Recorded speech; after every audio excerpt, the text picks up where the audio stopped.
Hey everyone, welcome back to another video.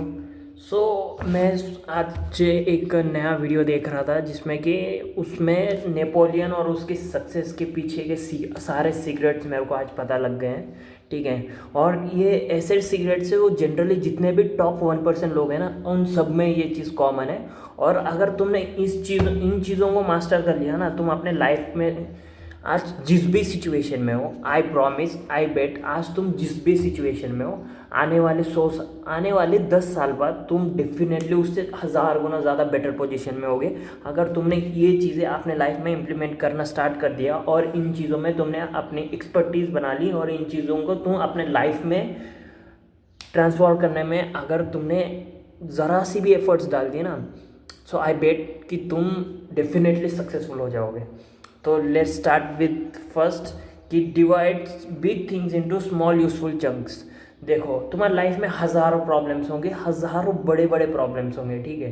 तो तुम direct उन बड़े प्रॉब्लम से भिड़ने के अलावा, तुम डायरेक्ट उस बड़े प्रॉब्लम से भिड़ जाने से पहले तुम देखो कि उस प्रॉब्लम का कॉज क्या है। ठीक है। वो उन प्रॉब्लम्स को छोटे छोटे पार्ट्स में डिवाइड करो और उन चीज़ों पे काम करना स्टार्ट करो। मान लो, सपोज करो तुम्हारा एक बहुत बड़ा सिलेबस है। For example, I am a JEE student, तो मैं उसके एग्जांपल से बताता हूँ कि मेरे पास अभी पढ़ने के लिए बहुत सारा सिलेबस है, बट मैं इतना बड़ा सिलेबस एक बार मैं कंज्यूम नहीं कर पाऊँगा। तो मैं क्या करूँगा कि उसमें से इंपॉर्टेंट चैप्टर्स उठाऊँगा, उसमें से बेसिक जो चैप्टर्स है जो एक दूसरे से इंटरलिंक्ड है और जो बेसिक्स मेरे को फ्यूचर में जाके काम आ सकते हैं, मैं पहले वो चैप्टर्स उठाऊंगा जो एकदम बेसिक से स्टार्ट करूंगा। फिर उसके बाद थोड़े इंपॉर्टेंट चैप्टर्स जो कि सबसे ज़्यादा हाई वेटेज रखते हैं, और बाकी नॉन इम्पॉर्टेंट चैप्टर्स को मैं छोड़ दूंगा क्योंकि मेरे पास टाइम कम है। ठीक है। तो उसके बाद नॉन इम्पॉर्टेंट चैप्टर्स को मैं छोड़ दूंगा। और तुम्हें शायद 80-20 का रूल पता होगा कि 20% चैप्टर्स ऐसे ढूंढो जो कि 80% मार्क्स हमें दिला सकते हैं। तो इस चीज़ को मैं काफ़ी ज़्यादा मानता हूँ और बिलीव भी करता हूँ। ठीक है। तो और एक चीज़ ये है कि तुम्हें अपने थॉट्स के बीच में इंटरलिंक्ट करना आना चाहिए। तुम अपने थॉट्स को यूँ शिफ्ट कर सको। मान लो मैं अभी मैथ का पढ़ाई कर रहा हूँ और उसके तुरंत बाद मेरे को फिजिक्स का एक चैप्टर निपटाना है, तो मैं 1 सेकेंड में अपने माइंड को शिफ्ट कर सकूँ, मैथ से हट के मैं फिजिक्स में अपने दिमाग को ले सकूँ। मेरे साथ ऐसा काफ़ी बार होता है कि मैं एक एक्शन से दूसरे एक्शन में जब जा रहा होता हूँ तब मैं ओवर थिंक बहुत ज़्यादा करता हूँ और मैं पिछले एक्शन के बारे में बहुत ज़्यादा सोचता हूँ। But I will try to practise this skill कि मैं जिस भी काम में करूँ उस काम में फुल फोकस्ड हूँ और पीछे जो भी थॉट्स है वो कुछ भी ना है मेरे दिमाग में at that moment of time जब मैं वो काम कर रहा हूँ। बाद में जब मैं फ्री हो जाऊँ तब मैं मेरे दिमाग में वो थॉट्स आ रहे, इट्स कॉमन। और एक रिसर्च हुई थी, ठीक है, ये बात मैं ज़रूर शेयर करना चाहूँगा। एक रिसर्च हुई थी येल यूनिवर्सिटी में जहाँ पे 50,000 से ज़्यादा लोगों को इकट्ठा लाया और उन पे रिसर्च हुई कि लोगों के अंदर जो थॉट्स होते हैं वो कितनी, एक दिन में लोगों के दिमाग में कितने सारे थॉट्स आते हैं और वो किसके रिलेटेड होते हैं। तो उस रिसर्च में कुछ ऐसा पाया गया कि एक एवरेज इंसान के दिमाग में 50,000 से 60,000 थॉट्स आते हैं एक दिन के अंदर। और वो सारे थॉट्स तीन चीज़ों में मैं डिवाइड कर सकता हूँ। वो है हेल्थ, वेल्थ, रिलेशनशिप्स। कौन से वो तीन थॉट्स हैं? Health, wealth, relationships. ये तीन चीज़ें हैं जिसके ऊपर हमारे दिमाग में कॉन्स्टेंटली थॉट्स आते रहते हैं। अगर तुमने उस चीज़ को मास्टर कर लिया ना कि तुम्हारे दिमाग में जो थॉट्स आते हैं, जो इमोशंस आते हैं, अगर तुमने उन चीज़ों पे अपना कंट्रोल बना लिया, nothing can stop you from being successful. ठीक है। ये है first strategy. Let's move into the second strategy है स्ट्रैटेजिक रेस्ट। ठीक है। जो ये नेपोलियन थे ना, वो काफ़ी ज़्यादा अपने रेस्ट को प्रायोरिटाइज देते थे। जब नॉर्मल डेज में वो आराम से 6 से 7 घंटा दबा के सोते थे और जब भी वॉर का सिचुएशन होता था ना, वो स्ट्रैटेजिकली अपने नींद को डिवाइड करते हैं। वो बिना रुके 2-3 घंटे सोए भी पूरा दिन वो वॉर के लिए स्ट्रैटेजीज बना रहे होते हैं, वॉर पे लड़ रहे होते हैं। और तुम्हें पता है इस सिचुएशन के अंदर तुम्हारे पास वो मेंटल हेल्थ नहीं होती है कि तुम प्रॉपर नींद ले पाओ। तो वो अपने बहुत ही ज़्यादा स्ट्रैटेजिकली अपनी स्लीप को वो ट्रांसफॉर्म करते हैं। वो किसी के लिए वो स्ट्रैटेजिक स्लीप कुछ दिनों का होगा, कुछ हफ्तों का होगा, कुछ महीनों का होगा, कुछ सालों का होगा कि वो ऐसे ही काम करते हैं। बट जितने भी लोग ऑब्सेस्ड होते हैं ना अपने काम से, वो ऐसे ही काम करते हैं, जिनके भी बहुत बड़े गोल्स होते हैं, like Elon Musk, Jeff Bezos, कौन, माइकल फिलिप्स। ये जो टॉप लोग होते हैं ना, वो इस चीज़ को बहुत ज़्यादा मानते हैं और अपने स्लीप को वो हमेशा प्रायोरिटी देते हैं। बट स्ट्रैटेजिकली जब ज़रूरत पड़ती है वो 6 से 7 घंटा प्रॉपर स्लीप लेते हैं, बट जब ज़रूरत नहीं होती है वो 2-3 घंटे सो के भी अपना पूरा दिन काम कर सकते हैं। ठीक है, फिर अब चलते हैं थर्ड पॉइंट की तरफ। Small things create big impacts. छोटी छोटी चीज़ें ना लाइफ में, जो मैंने एक बुक से सीखी थी, वो एटॉमिक हैबिट्स। वो उसमें यही चीज़ बताया गया है कि तुम अपने छोटे छोटे हैबिट्स को भी अगर ठीक कर लेते हो ना, तो वो जाके बहुत बड़ा इम्पैक्ट क्रिएट कर सकता है। अगर तुम्हें अपनी स्किन ठीक रखनी है तो छोटी छोटी चीज़ें, लाइक अपने टेबल को साफ रखना, अपने नोटबुक्स, अपना पर्सनल हाइजीन, अपने बेड पिलो बेडशीट को क्लीन रखना, इससे तुम्हारी स्किन नेचुरली ठीक हो जाएगी। अपना डाइट, अपना फिटनेस लेवल, तुम इन चीज़ को जब अपने वहाँ ऊपर काम करने लग जाते हो ना, तब छोटी छोटी चीज़ें बड़ा इम्पैक्ट क्रिएट कर सकते हैं। यही है third point. And fourth point है रीड अ लॉट। लाइक जहाँ से भी नॉलेज मिल रहा है, जितना भी मिल रहा है, वो सीखने की ट्राई करो। जितना ज़्यादा नॉलेज होगा उतना ज़्यादा तुम ग्रो करोगे लाइफ में। लाइक मेरे लिए नॉलेज का मतलब है कि मैं बेसिक चीज़ों से सीखूं। जो भी टॉप बिलियनियर्स थे, मिलेनियर्स थे, उनकी लर्निंग से मैं अपना लर्निंग डिफाइन कर लूँ। ठीक है, मेरे लिए एक नया लर्निंग और नया एक्सपीरियंस है कि मैं कैमरा के सामने आके डेली बात करता हूँ और आपके साथ चीज़ें शेयर करता हूँ, जिससे कि चीज़ें मेरे लिए भी लर्निंग है, प्लेफुल है, और आपके लिए भी। आप एज अ व्यूअर आप इस चीज़ को एज्यूम करते हो कि ये बंदा सही से पढ़ा रहा है, और ये चैनल का मोटिव यही है कि मैं खुद सीखूं और आपको सिखाता रहूं साथ ही साथ। इसमें मैं कोई भी थंबनेल या कोई भी एफर्ट्स नहीं डालने वाला इस चैनल पे। इट्स लाइक कि ये चैनल मैंने अपने खुद पर्सनल इंटरेस्ट के लिए बनाया है, और इस चैनल पे काम करने में मेरे को पर्सनली मज़ा आता है।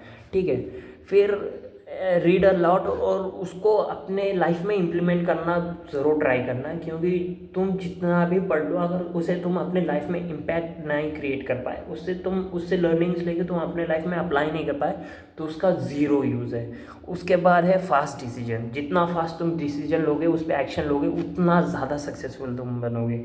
ठीक है, एक और जब भी नेपोलियन के पास एक ट्रेड था कि जब भी वो अपने किसी को भी मैसेज करते हैं ना, तो वो क्या करते हैं ना कि जितना भी काम की चीज़ें वही लिखते हैं। वो बकैती नहीं करते कि 10-15 लाइन लिख के, नहीं, वो जो भी है मिनिमम वर्ड्स के साथ लोगों के सामने एक्सप्रेस करना जानते हैं, और it's a very fantastic skill. अगर तुम अपने थॉट्स को मिनिमम नंबर ऑफ वर्ड्स में एक्सप्लेन कर पाओ ना, इट शोज़ कि तुम अपने थॉट्स को और अपने वर्ड्स को कंट्रोल करते हो, और दैट लुक्स, और उससे तुम ज़्यादा डेंजरस लगते हो। और जितने भी डेंजरस लोग हैं ना, उनके अंदर ये क्वालिटी होती ही होती है।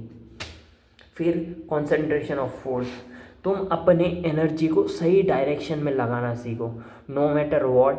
अगर तुम अपने थॉट्स, अपने चीज़ों को सही डायरेक्शन में लगाना सीख जाते हो ना, इससे वंडरफुल चीज़ और कुछ हो ही नहीं सकती। हाँ, मैं तुमसे बात कर रहा हूँ तो ध्यान से सुनना। तुम अपने थॉट्स और अपने चीज़ों को जितना अच्छे से थॉट एक्सप्रेस कर पाओगे, उतना अच्छा होगा। सॉरी, मैं फ्लो में बह गया, ये नहीं था उसका मोटो। एक्चुअली तुम अपने थॉट्स को जितना, अपने थॉट्स, अपनी एनर्जी को जितना, अपने गोल्स को जितना कम करके उसमें अपनी फुल एनर्जी डाल सकते हो, that's a most wonderful thing you can do right now. फिर कैलकुलेट द रिस्क। देखो, जो बिलीनियर्स होते हैं ना, वो ऐसे ही हवा में रिस्क नहीं ले रहे होते हैं, वो आने वाले 10 साल कैलकुलेट करके रिस्क ले रहे होते हैं। ठीक है, तुम जब भी कोई भी एक्शन लो, कोई भी डिसीजन लो, हमेशा कैलकुलेटेड रिस्क लो। जितने भी क्रेजी लोग होते हैं, वो होते हैं भाई थोड़े पागल, वो कुछ भी उल्टा सीधे चीज़ें करते हैं, बट वो कैलकुलेटली करते हैं। वो, तुम्हें क्या लगता है इलॉन मस्क ने स्पेसएक्स ऐसे हवा में चालू कर दी? नहीं यार, उसने कैलकुलेट किया रिस्क। ठीक है, वो उसने देखा कि हाँ मैं ये रिस्क ले सकता हूँ, और तभी जाके उसने स्टार्ट किया। वो ऐसा नहीं कि हवा में कूद गया। ठीक है, फिर कंट्रोल द प्रोपोगंडा। 8वां है कंट्रोल द प्रोपेगेंडा। ठीक है, तुम्हारे पीठ पीछे लोग हज़ारों चीज़ें बोलेंगे, बट अगर तुम उस चीज़ को कंट्रोल करके खुद को एज अ मोटिवेशन ले सकते हो, it's a most wonderful thing. इससे बेहतरीन चीज़ तुम कर ही नहीं सकते।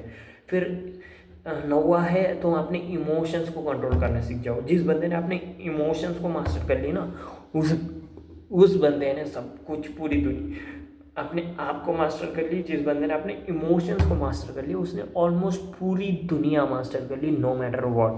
फिर 10वां चीज़ है कनेक्ट विद पीपल।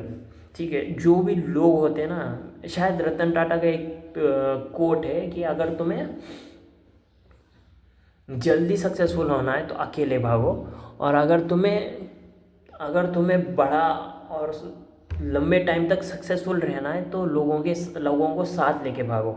और जो भी लोग इस चीज़ को बिलीव करते हैं ना, अब नेपोलियन का एक रूल है कि वो जितने भी सोल्जर्स हैं, जितने भी कम स्तरीय के लोग हैं, उनके साथ जाके खाना खाते थे, उनके साथ ही सो जाते थे। उनको फ़र्क नहीं पड़ता भाई कि वो बंदा रिच है पुअर है, नो मैटर। वो लोगों से कनेक्ट करना चाहते हैं, और वो अपने एनिमीज़ और अपने फ्रेंड्स को खुद से ज़्यादा प्रायोरिटी देते हैं।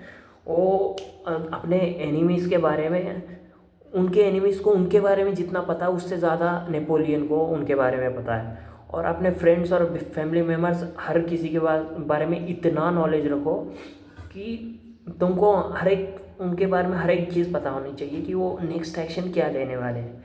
फिर बिलीव इन डेस्टिनी। ठीक है, एक और यूज़फुल बट एक मैजिकल थॉट है कि तुम इतना सब करने के बाद उनको, जब वो वॉर में थे, उनको पर्सनली ऐसा बिलीव होता था कि उनके पीछे एक डेस्टिनी है, मतलब कोई है इनविजिबल पावर जो उन्हें मदद करना है वॉर लड़ने में, एनर्जी देने में। ऑब्वियसली ये अंधभक्त और क्या बोलते हैं, अंधभक्त और जितने भी भगवान पे बिलीव रखने वाले लोग हैं, वो इस चीज़ में ज़रूर बिलीव करेंगे। जो भगवान पे बिलीव नहीं करते वो कहेंगे क्या बकैती कर रहा है, but it's the real fact कि जब तुम बड़े किसी चीज़ पे काम कर रहे हो ना, तब अपने आप किसी चीज़ को, शाहरुख खान का कोट है, किसी चीज़ को इतनी शिद्दत से चाहो कि पूरी कायनात तुम्हें मिलाने के ताकत में रख जाए, ऐसा कुछ तो कोट है उसका। बट कहने का इंटेंशन यही है कि जब तुम किसी चीज़ को रियली चाहते हो ना भाई, पूरी यूनिवर्स लगी जाती है उस चीज़ को मिलाने में, और उसको शायद गॉड पावर कहते हैं, उसको शायद ये कहते हैं कि ऐसा भी हो सकता है कर्मों का फल है। तुमने अच्छे कर्म किए हो, इस वजह से वो चीज़ हुआ, तुमने सही टाइम पे एक्शन लिया इस वजह से। बट लक फैक्टर होता है थोड़ा बहुत, जो कि तुम एक्सप्लेन भी नहीं कर सकते। इट्स अ अनडिबेटेबल टॉपिक जिसके ऊपर बात ना ही करो तो अच्छा है। तो आज के लिए इतना है। आई होप ये वीडियो आपको इम्पैक्टफुल लगा होगा। पसंद आया तो प्लीज़ लाइक कर देना, और that's it. Thank you so much for watching this video. Love you guys, love you so much.